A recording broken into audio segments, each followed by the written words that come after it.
தூத்துக்குடி மாவட்டம் விளாத்திக்குளம் பக்கத்தில் ஒரு +2 படிக்கிற மாணவி, அதுவும் ஒரு நல்லா படிக்கிற பொண்ணு, பல கனவுகளோட பல லட்சியத்தோடையுமே நல்லா படித்த பொண்ணு, 10வதுல 495 மார்க் எடுத்திருக்கா அந்த பொண்ணு. கழிவறை வசதி கூட வீட்டில் இல்லை. ஆனால் அந்த வறுமையான சூழலில் கூட இவ்வளோ நல்லா படித்த பொண்ணுக்கு இன்றைக்கி எந்த நிலைமை அப்படின்னா, ஒரு இயற்கை உபாதை கழிக்கிறதுக்காக போன பொண்ணை எடுத்து நாசமாக்கி விட்டுட்டானுங்க. ரெஸ்ட்ரூம் போகிறதுக்காக ஒரு ஒதுக்குப்புறமான இடத்துக்கு போயிருக்காங்க. 6 மணிக்கு கிளம்பியிருக்காங்க. 6:30க்கெலாம் அவங்க அம்மா தேடிட்டு போயிருக்காங்க. 6:30க்கெலாம் தேடி போயிருக்காங்க. 2 மணி நேரத்தில் போலீஸ் ஸ்டேஷனில் அவங்க அப்பா அப்போ வித்தின் நீங்கள் வந்து ஒரு ½ அன் ஹவர் முன்னாடி வீட்டிலேருந்து கிளம்புனாங்கன்னா தான், அப்போ 1 மணி நேரம் 1.5 மணி நேரத்துலேயே வந்து போலீஸ் ஸ்டேஷனுக்கும் போயிட்டாங்க. ஸோ பேரண்ட்ஸ் வந்து இவ்வளோ தேடி தான் பிள்ளைக்கு என்னாச்சோ ஏதாச்சோன்னு சொல்லிட்டு கொளத்தூர் ஸ்டேஷனில் தான் வந்து ஃபஸ்ட்டு வந்து இது மாதிரி என் பொண்ணை காணோம் அப்படின்னு சொல்லி கம்ப்ளைண்ட் எழுதி கொடுக்கலாம் அப்படின்னு போகும்போது, எங்கள் எல்லைக்குள்ளார இல்லை, விளாத்திக்குளத்துக்கே வந்து நீங்கள் வந்து போங்க, அதுதான் வந்து உங்கள் எல்லை அப்படின்னு சொல்லி அந்த போலீஸ் வந்து அனுப்பியிருக்காரு. ஆக்சுவலி இந்த மாதிரி போலீஸ் வந்து அனுப்பவே கூடாது. ஒரு எமர்ஜென்சி, ஒரு +2 படிக்கிற பொண்ணு 6 மணிக்கு ஒரு பொழுது சாஞ்ச நேரத்தில் காணோம் அப்படின்னா, கண்டிப்பாக வந்து ரெஸ்ட்ரூம்காக போனவ காணோம் அப்படின்னா அவங்க இமீடியட்டாக வந்து 0 எஃப்ஐஆரில் வந்து அவங்க ஃபைல் பண்ணியிருக்கணும். அதாவது இந்த ஒரு குறிப்பிட்ட பகுதி வரைக்கும் தான் நம்ம பார்ப்போம் அப்படின்னு எந்த ரூல்ஸ் அண்ட் ரெகுலேஷன்ஸுமே வந்து கிடையாது. சட்டத்தின்படி 0 எஃப்ஐஆர், அதாவது அந்த எஃப்ஐஆருக்கு நம்பர் கிடையாது. 0 எஃப்ஐஆர் ஃபைல் பண்ணி அவங்க வந்து ஒரு எமர்ஜென்சி ஆக்ஷன் எடுத்துகிட்டு அதுக்கப்புறம் அவங்க வந்து விளாத்திக்குளம் ஸ்டேஷனுக்கு வந்து மாற்றிருக்கலாம். ஸோ ஃபஸ்ட்டு இவர் இன்ஸ்பெக்டர் வந்து கேஸ் எடுக்காததே வந்து பெரிய தப்பு. ஸோ அவரையுமே வந்து பணி நீக்கம் பண்ணணும். ஏன்னா எப்படினாலும் பேரண்ட்ஸ் வந்து சொல்லியிருப்பாங்க, என் பொண்ணு ரெஸ்ட்ரூம் போனால் காணும் அப்படிங்கும்போது, அவங்க வீட்டு பொண்ணுங்களுக்கு இந்த மாதிரியான சுச்சுவேஷன் வந்தால் இந்த போலீஸ் வந்து இப்படி ஒரு மந்தமாக இருந்திருப்பானுங்களா, இல்லை இப்படி ஒரு அசால்ட்டாக இருப்பாங்களா? சம்பவம் நடந்த இடம் வந்து பார்த்திங்கன்னா வேடநத்தம். வேடநத்தம் வந்து எந்த ஸ்டேஷனுக்கு உள்ளார வருது அப்படின்னா விளாத்திக்குளம் ஸ்டேஷனுக்குள்ளார தான் வருது. ஸோ இப்போ திடீர்னு வந்து ஒரு விஷயம் நடக்குது, ஒரு கிராமத்தில் விவசாயம் பண்ணிட்டு வாழ்கிற குடும்பம் ஒரு போலீஸ் ஸ்டேஷன் போகணும், இல்லை அதெல்லாம் உங்களுக்கு தெரியுமா சொல்லுங்கள்? அதெல்லாம் வந்து தெரியவே தெரியாது. அவங்க ஸ்மூத்தான லைஃப்பில் போயிட்டு இருக்கவங்களுக்கு எந்த ஸ்டேஷனுக்கு போகணும்னு கூட தெரியல. ஸோ அப்படி எமர்ஜென்சின்னு வந்திருக்காங்க அப்படின்னா கண்டிப்பாக வந்து எந்த ஸ்டேஷனாக இருந்தாலும் வந்து 0 எஃப்ஐஆரில் கேஸ் எடுக்கணும், சட்டப்படி எடுக்கணும். ஸோ இந்த ஸ்டேஷன் போங்க, அந்த ஸ்டேஷன் போங்கன்னு சொல்லிட்டு மாற்றி விடுறது ரொம்ப சட்டப்படி தப்பு. ஸோ பிரவீனாவை டிஸ்மிஸ் பண்ண மாதிரி இந்த கொளத்தூரில் இருந்த டிஎஸ்பி ஆய்வாளரையுமே வந்து கண்டிப்பாக வந்து பணி நீக்கமோ பணியிடை நீக்கமோ கண்டிப்பாக வந்து அரசாங்கம் வந்து பண்ணணும். என்ன பண்ணுறாங்க, நைட் ஆகிடுச்சு 10:30 அப்படிங்கும்போது சரி நம்ம போயிட்டு திரும்பவும் நம்ம பிள்ளைய இவங்க கேஸ் எடுக்க மாட்டேங்கிறானுங்களே அப்படிங்கிற ஒரு ஆதங்கத்தில் திரும்ப ரிட்டர்ன் வந்து திரும்ப தேடுறாங்க. நைட்டு ஃபுல்லாக தேடுறாங்க, கிடைக்கவே இல்லை. அட்லீஸ்ட் கொளத்தூரில் இவர் 0 எஃப்ஐஆரில் எடுத்திருந்தாரு அப்படின்னா உடனே ஜீப் அனுப்பியிருந்தாங்கன்னா கண்டிப்பாக ஜீப்பு சத்தம் கேட்கவும் அவனுங்க ஓடிருப்பானுங்க. அந்த பிள்ளைய வந்து இன்னைக்கு உயிரோட காப்பாற்றிருக்கலாம். மீறல் மாதிரியான வேலைகளை பார்த்துட்டானுங்க. ஸோ இந்த விஷயத்தெல்லாம் கேட்க கேட்க மனசு பதறுது.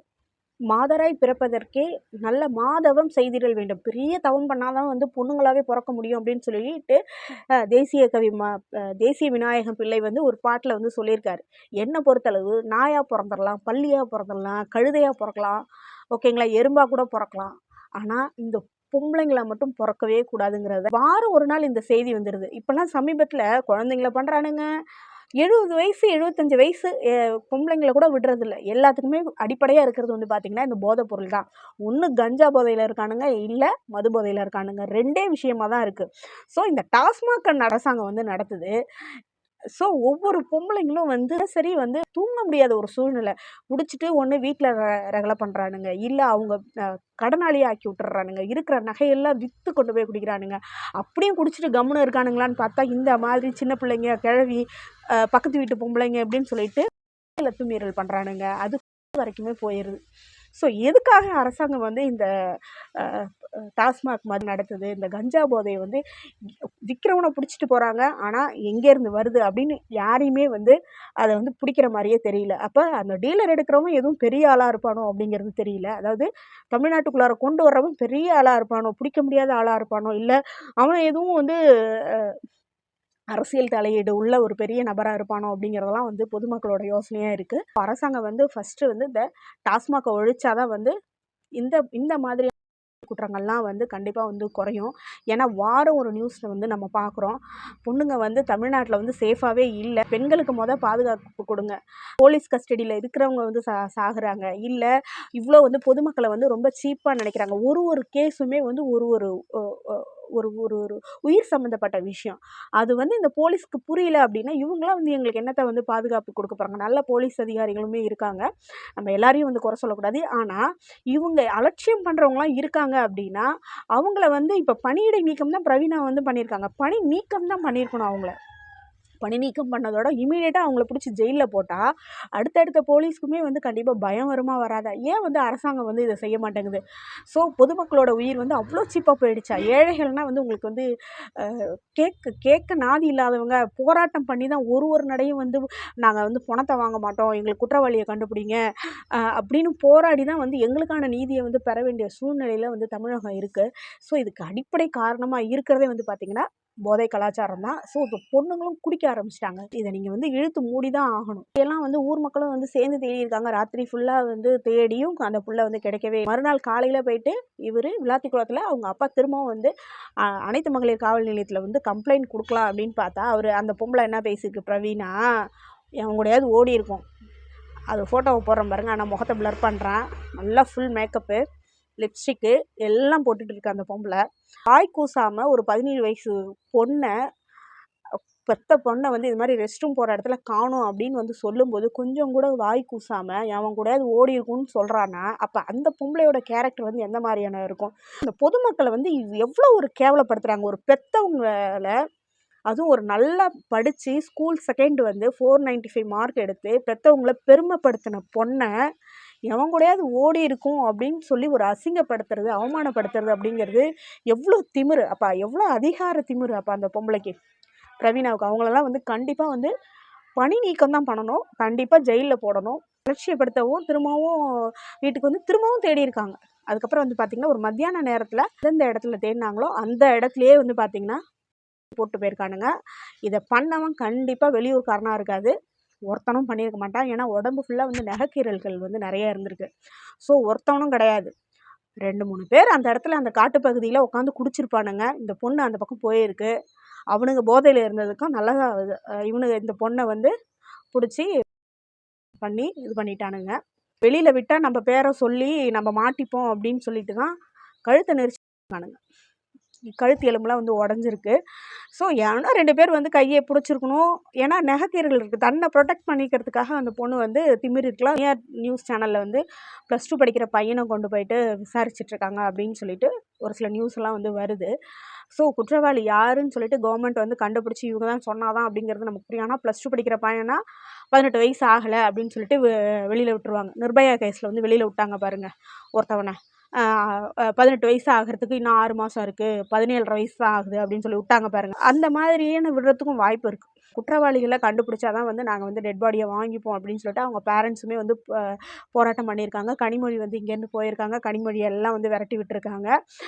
போதை தான் காரணம் இதுக்கு பிரச்சனையே அப்படின்னு சொல்லி அந்த ஊர் மக்கள் எல்லாமே வந்து ஃபர்ஸ்ட் நீங்க வந்து டாஸ்மாக் ஒழிங்க அப்படிங்கிறதையுமே வந்து சொல்லியிருக்காங்க. அதனால வந்து கனிமொழியுமே வந்து திருப்பி விட்டுருக்காங்க. கனிமொழியோட தொகுதி வந்து தூத்துக்குடின்னு நினைக்கிறேன். ஐ திங்க் தான் சொந்த தொகுதியில இவ்வளோ ஒரு கேவலமான விஷயம் வந்து நடந்திருக்கிறது வந்து எவ்வளோ பெரிய அசிங்கம் சொல்லுங்க. தான் சொந்த தொகுதி உள்ளாரையே வந்து போய் ஒரு விசாரிக்க முடியலன்னா உங்க ஆட்சி வந்து எவ்வளோ கேவலமா இருக்கு. மக்களுக்கு பாதுகாப்பே இல்லாத ஒரு ஆட்சியா வந்து திமுக ஆயிடுச்சு. அது மட்டும் கிடையாதுங்க. டாஸ்மாக்லேருந்து வருமானம் கிடைச்சா போதும். யார் குடி எக்கேடு கெட்டா போனா என்ன? அதாவது இருக்கிறதுலே வந்து பார்த்தீங்கன்னா, கேவலமான தொழில்னா, ஒண்ணு வந்து பார்த்தீங்கன்னா 2வது வந்து பார்த்தீங்கன்னா, சாராயம் விக்கிறவனுங்க. இந்த 2 பேரையுமே வந்து சமூகத்தில எவ்வளோ அவலமா பார்க்கும். இந்த மாரி கேவலமா நெனைக்கிற ஒரு தொழில அரசாங்கமே நடத்துது அப்டின்னா, அந்த அரசாங்கம் வந்து இப்படிலாம் வந்து காசு சம்பாரிக்கணுமா? சரி இப்ப அடிப்படை வசதி இல்லாத இப்போ வருமானம் உங்களுக்கு வருது.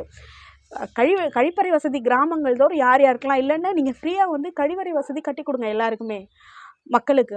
வந்து பெண்களுக்கு நீங்க டாஸ்மாக ஓப்பன் பண்ணி அவன் குடிச்சிட்டு போதையில என்ன வேணாலும் பண்றானுங்க பொண்ணுங்களுக்கு. பொண்ணுங்களுக்கு இப்ப ரெஸ்ட் ரூமே போக முடியாது அப்படிங்கிற ஒரு சூழல் உருவாயிடுச்சு அப்படின்னா, டாஸ்மாக்ல சம்பாரிக்கிறத வீடுதோறும் யார் யாரெல்லாம் வந்து ஏழை குடும்பமோ எல்லாருக்குமே வந்து கழிவறை வசதிய ஃப்ரீயாவே நீங்க கட்டிக் குடுங்க.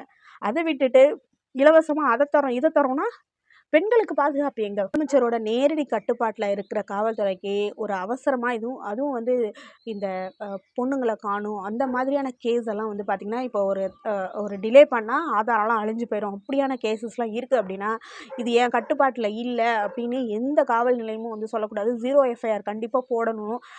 ஸோ அது மாதிரி திருப்பி அனுப்புகிற காவல் ஆய்வாளர்கள் மேலே கண்டிப்பாக வந்து எடுக்கணும். இதுதான் வந்து பொதுமக்களோட கோரிக்கையாக இருக்கு.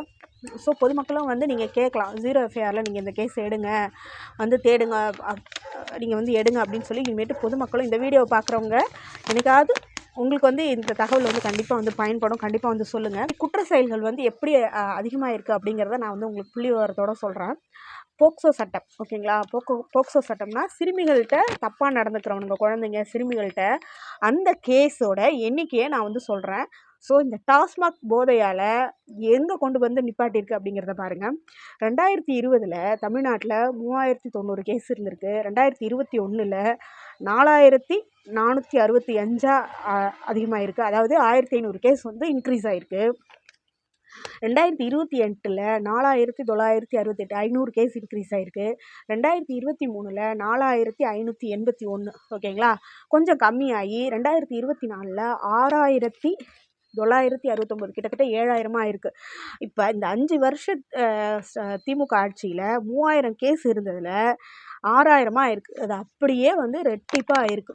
ஸோ எங்கே கொண்டு வந்து விட்டுருக்கு பாருங்கள். இந்த டாஸ்மாக் வேணாம் அப்படின்னு சொல்லி நம்ம எல்லாரும் நமக்கு நாமே இனிமேல் வந்து போராடிக்கிட்டால் தான் வந்து ஒரு வழி கிடைக்கும். இப்போ பொம்பளை பிள்ளைகளுக்கு குட் டச் பேட் டச் சொல்லி கொடுக்குற மாதிரி பசங்களுக்கும் குட் டச் பேட் டச்சு, பொண்ணுங்களை வந்து தொடக்கூடாது அப்படின்ற ஒரு அவேர்னஸை வந்து கண்டிப்பாக வந்து நம்ம ஏற்படுத்துகிற ஒரு ஸ்டேஜில் தான் நம்ம வந்து இருக்கோம். ஸோ பெப்பர் ஸ்ப்ரே வந்து ஆன்லைனில் வாங்கி வச்சுக்கோங்க. இது மாதிரி தனியாக போகிறீங்க அப்படின்னா நான் வந்து பெப்பர் ஸ்ப்ரேவை வந்து டேக் பண்ணுறேன். பெப்பர் ஸ்ப்ரேவை வாங்கி வச்சுக்கோங்க. வந்து ரெஸ்ட் ரூமுக்கு கூட தனியாக அனுப்பாதீங்க. காலம் ரொம்ப கெட்டு கிடக்கு. எங்கேயுமே பொம்பளை பிள்ளைகளை அனுப்பாதீங்க. பெண் குழந்தைங்கள சொந்தக்காரவங்க கிட்டலாம் நம்பி வந்து விடாதீங்க. வந்து பெண்கள் பாதுகாப்பாக இருங்க. என்னோடய வீடியோ வந்து உங்களுக்கு பிடிச்சிருந்தா உங்களோட கருத்துக்களை வந்து கமெண்ட் பண்ணுங்கள். லைக் பண்ணி சப்ஸ்கிரைப் பண்ணிக்கோங்க. Thank you friends.